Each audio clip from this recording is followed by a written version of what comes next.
Will Luton earn its reputation as the worst town in Britain in 2024?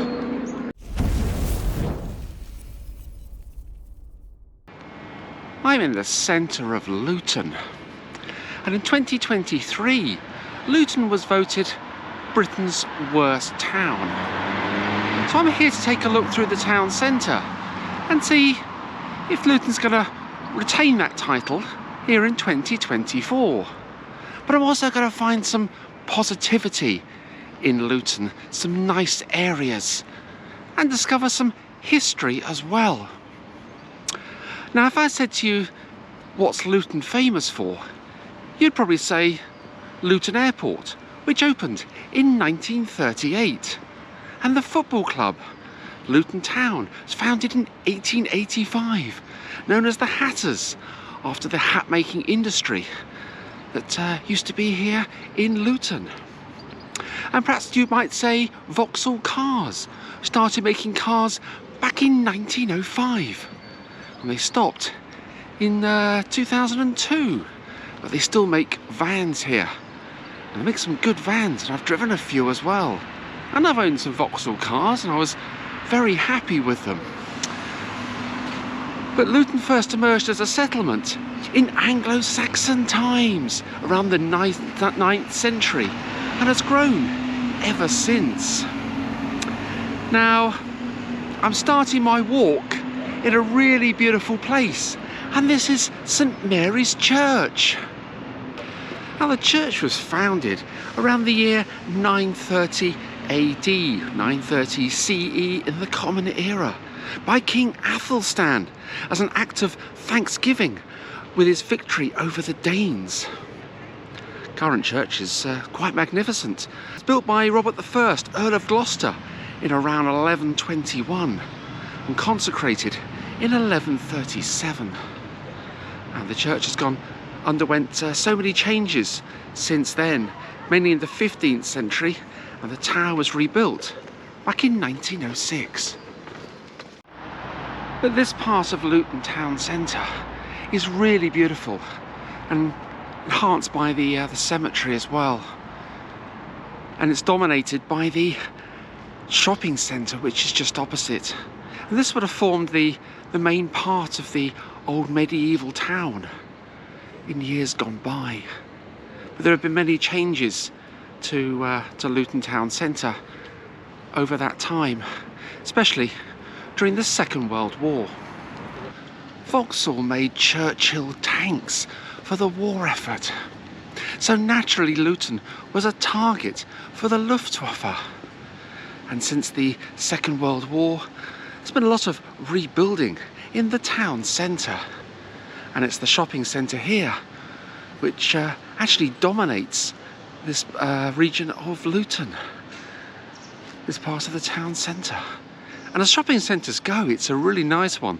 Lots of shops in there, some independent shops, and a couple of supermarkets as well. And it would rival some of the best shopping centres in any town or city centre. It really is excellent in there. But you can see from the outside that some of the buildings are a little tired and does need some rejuvenation. Let's take a little walk up here. This is Castle Street. There's a couple of pubs here. Now, the Castle pub was one of Luton's oldest, and it dates back to 1733. It used to be called the White Hart. It's been known as the Castle since 2007. And it stands here at the bottom of Castle Street.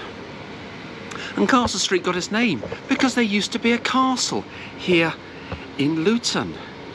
Yes, there was. Back in 1139, first recorded as a Motte and Bailey Castle, which is just a mound with a ditch around the side, perhaps some sort of wooden palisade for fortifications, and a wooden building on the top. Very simple castle, and it would take a small army about a month or so to construct. The castle was recorded as demolished back in 1154, and it stood just about 100 yards behind me, roughly where Matalan is today. But the name of Castle Street has remained. What would have happened to Luton if the castle had thrived and developed into something larger? It's been interesting to see how the history of Luton might have been different, how it might have been shaped. But there's another pub here which is rather interesting. It's called the Red Lion, and dates back to around 1637. Now in 1833, this pub had an interesting visitor. It was visited by a man called Thomas Crawley, and before he entered the pub, he'd just beaten up and robbed another man called Joseph Adams. Adams later died of his injuries, and Crawley was arrested and eventually hanged for his murder. And he drank in the Red Lion. I like stories like that, you know, you just somebody visiting who got up to no good and was hanged. But it's nice here on a Sunday morning. There's not too many people around, which is nice. And the cleaners are out trying to empty the bins and make Luton town centre as clean and as tidy as it can be. I was talking to one of the chaps earlier, and you know, he seems quite happy with his work and what he was doing. There's quite a few undesirable people around, drunks, obviously still in some sort of high from Saturday night, high on something. But it's nice to see them making an effort as well. There's a lovely building here as well. This is Taylor's Estate Agents at the moment, and quite a nice building. Some nice bay windows at the top, and the date up by the roof of 1915. But this building, or this location, is quite interesting, actually, as is the building. Now, prior to this building being built, there was an existing building on this site. And it used to be a butcher shop back in 1839. And it was owned by the Piggott family, who owned the butcher shop until 1898, or thereabouts. But in 1903, the shop became Boots the chemist. And that was, of course, founded in No, I haven't got a pound, sorry. And you? I've got some... I've got some... Sorry, I'm not interrupting you, am I? No, that's fine. I found those on the floor, so you can have them. I'm sorry, I don't carry cash. But good luck. But back in 1903, this building became Boots the chemist. Now, Boots was founded in 1849 by John Boot of Nottingham. And Boots vacated the shop in 1965 or thereabouts. And then this building became Hepworth's, a gentleman's tailors. Now, they were founded in Leeds in 1864, and they remained at the shop here until about 1980. And their founder was a man called Joseph Hepworth. Now, in 1981, Hepworth's bought out a women's wear retailer called Kendall and Sons, and they were rebranded. In 1982, they recruited George Davies to rebrand the stores, and they were rebranded as Next. And Davies went on in 1992 to found George of Asda, and when Asda was sold to Walmart in around 2000, he worked for Marks and Spencer's and launched the Per Una collection. I'm going to get run over there. But launched the Per Una collection for Marks and Spencer's. So that was quite an interesting little connection there through this building here in Luton. And it's nice that old buildings have survived in town centres and city centres, because so many towns and cities were bombed during the war. And of course, Luton was as well, as I've just mentioned. And occasionally you get little gems of buildings that have survived. Really rather nice. Let's just walk down the high street here a little further and see what else we can discover here in Luton town centre.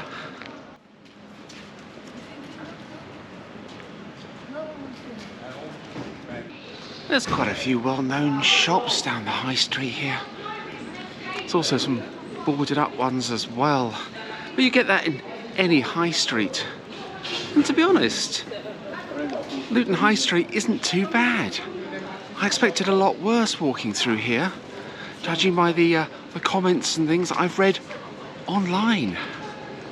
But it's no different really to any other town centre. There's a lot of homeless around. I've been approached a few times for money. But you get that in any town centre or city centre.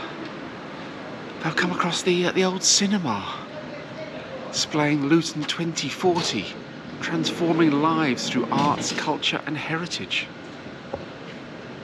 The government's probably got the town centre here. The council have got a vision for Luton. So that's nice to see that they've got plans to rejuvenate the town centre. But the cinema is quite interesting. Opened on the 17th of October 1938 by Associated British Cinemas and had a seating capacity of 1,892. Closed in 1971 and was refurbished into a 3-screen cinema. But it closed on the 23rd of November 1998 due to an 11-screen cinema opening up just round the corner in the town centre. And 35 years ago I used to work in Luton and I remember going to the cinema and to be honest it wasn't too bad. I can't remember what I saw there, but I had a thing about going to the cinema in the late 80s and early 90s. I went there on a couple of occasions. It was a nice little cinema.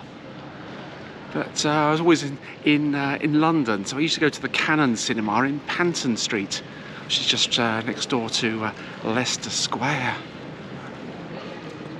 But it's nice to see they got a plan for the old cinema. I don't like to see old cinemas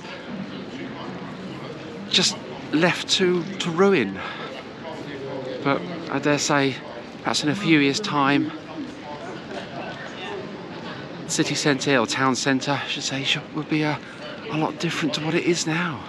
Someone looking up at from the shop fronts to the top of the buildings, they still got some of their character from when they were built. Looking at Lloyd's Bank there, it's just different. I can't see any dates on the top or anything. Normally with Art Deco sort of buildings built around the 1900s, you find a date on the top. I can't see one on that building, but yeah, some of these buildings have seen better days. I think the further I get away from the church, the more decayed some of the buildings become. But just ahead is the town hall and the war memorial. It's quite a nice war memorial. Borough of Luton in memory of the men of Luton who fell in the Great War. And looking up you can see the Statue of Courage at the top. It was unveiled on the 10th of December 1922 at a cost by public subscription of £4,100, which is around 292,000 in 2024 values or thereabouts. And it commemorates the 1,284 men who fell in the First World War, and also the 672 men who died in World War II. You can hear the bells of the town hall chiming 9:45. Lovely. It's nice to hear bells, especially bells on town halls. Pretty nice. But the town hall itself is quite a beautiful building. Completed in 1936. The previous town hall burnt down on the 19th of July 1919 during the Peace Day riots. A crowd of ex-servicemen unhappy with unemployment and other grievances assembled outside. And things got a little bit out of hand. And as the officials read out the proclamation of peace, to get my words out today, as they read out the proclamation of peace, a riot started, and town hall was burnt to the ground. And the hall at the moment is absolutely beautiful building, especially the clock at the top. It's really rather nice, manufactured by Gillet and Johnson of Croydon. Nice little flower bed here as well. There we go. I don't think that Luton is the worst town in Britain. I've walked through quite a few towns in the course of my travels around the country over the years. Some I've documented, some I haven't. And from my walk down the high street here, actually it's no different to any other. They're making an effort to keep it clean and tidy. And yes, there are social problems in the town, but there are social problems in every town. I found that in Bristol last year. But I haven't seen any blue plaques either. I have been looking. Maybe there are some in Luton. If you happen to know of any, then leave a comment in the comment section below and I'll go and have a look at them, because it's always nice to see a blue plaque or two in a town centre. But I'm sure there are parts of Luton which are run down. So I'm going to take a look around the back streets and see if Luton does live up to its name of the worst town in Britain. But I don't think it will for much longer. As I say, I've seen other towns in a far worse state of decay than Luton. So let's take a walk around the town and see what else we can discover. We'll also find some nice parts of Luton as well. We started off down by the church.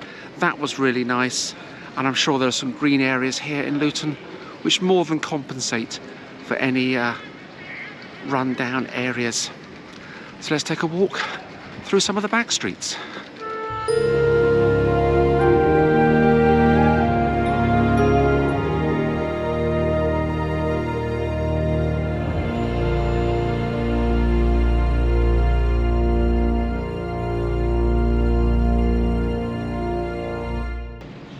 Walked around the back streets to the other side of this shopping mall, and I have passed one area of fly-tipped rubbish and overflowing bins, but you get that in any town centre or city centre. I think the real problem, from just my observations, is the social element in the town. There is a lot of homeless, and I've passed some more as well.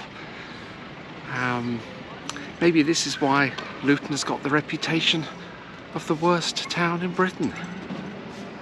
But I found another delightful little spot here. This is the Hatters Park, named after the former industry of hat making. There used to be over 500 hat makers in Luton at one point, back in the 1830s.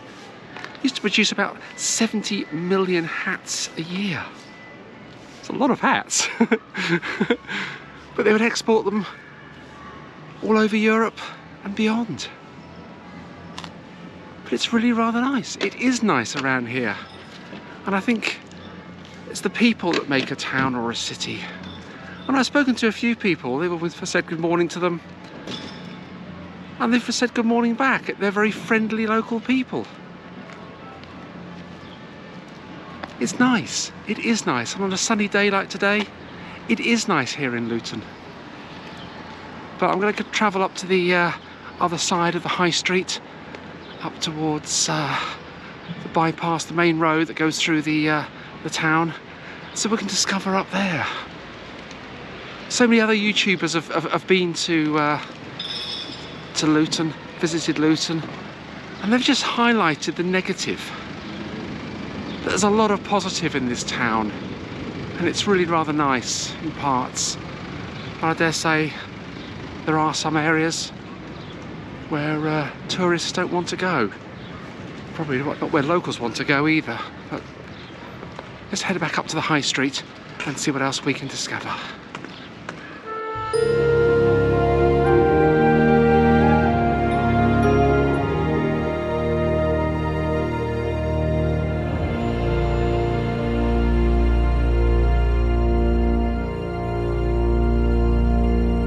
Walking up Lancret's Path. It's opposite the 11-screen cinema and a little bit behind the town hall. And even though it's a little back street, it's quite tidy up here. There's not really any fly tipping or any rubbish, as you can see behind me.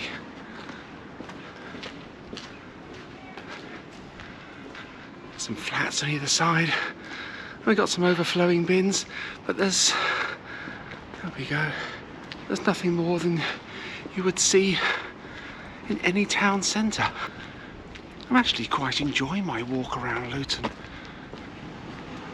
I don't like to get out of the main high street areas and look at the back streets, because you never know what you're going to discover. And my tours around Europe, I found so much of interest in the back streets. This comes out, well, not sure where this comes out. Oh yeah, town hall's just behind me. That's not too bad. Upper George Street, going towards Christchurch House. Let's take a look up here. That's quite a nice building architecturally. Nice ornate designs on the tower, around the door. Not too bad. There isn't a date on it, so I can't date it. But it does look sort of about 100 years old, sort of 1890, 1910 sort of date, judging by the architecture. There's also a patch of waste ground as well up here, just past that. This is up to the main road that goes through the town centre. It's not too bad. Lots of 1950s, 1960s tower buildings. It's not somewhere I've actually walked before. Normally I drive through this part of Luton, and have done since the late 80s. But yeah, Stewart Street and the Stewart Hotel. That's supposed to be a hotel in decay, according to others that have been here. I've not stayed there myself, so I can't comment. But it's not too bad up here. It is what it is. The noise of the traffic, but you get that in any town centre. Take the next left and then see what else we can find.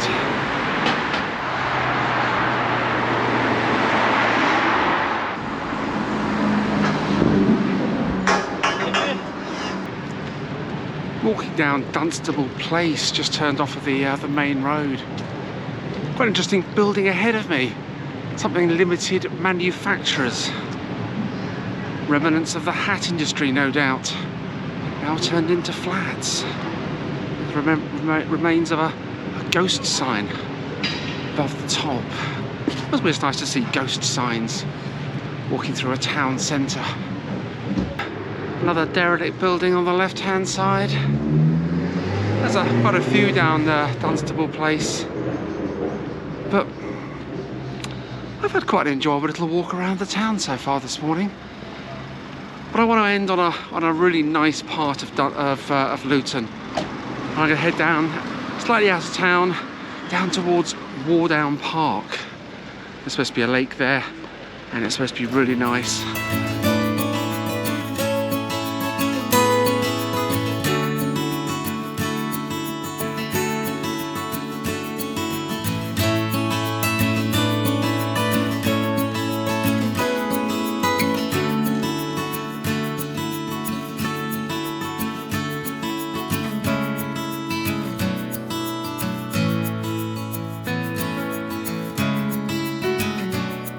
And I've made my way down to Wardown Park, one of many parks here in Luton.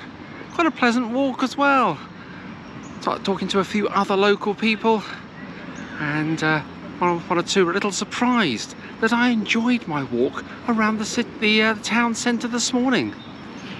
Maybe they live in Luton and they know something that I don't. But I didn't come here to find the negative with Luton. I came here to find some positive, and I really enjoyed my walk. And this is a beautiful park to finish in, and there are several parks in Luton, lots of green spaces as well. Walking around the town centre, I can see why Luton has a title of the worst town in Britain. There are social problems, there are architectural problems, lack of investment in the high streets, and probably in other areas as well. But the council seems to be making an effort to rectify the situation. Will Luton earn its reputation as the worst town in Britain in 2024? Yeah, I'm pretty sure it will, but I don't think it'll hold on to the title for too much longer. But this is where I end the video. If you enjoyed this video and want to see more, then please hit that subscribe button and follow my journey around the world. Thanks for watching.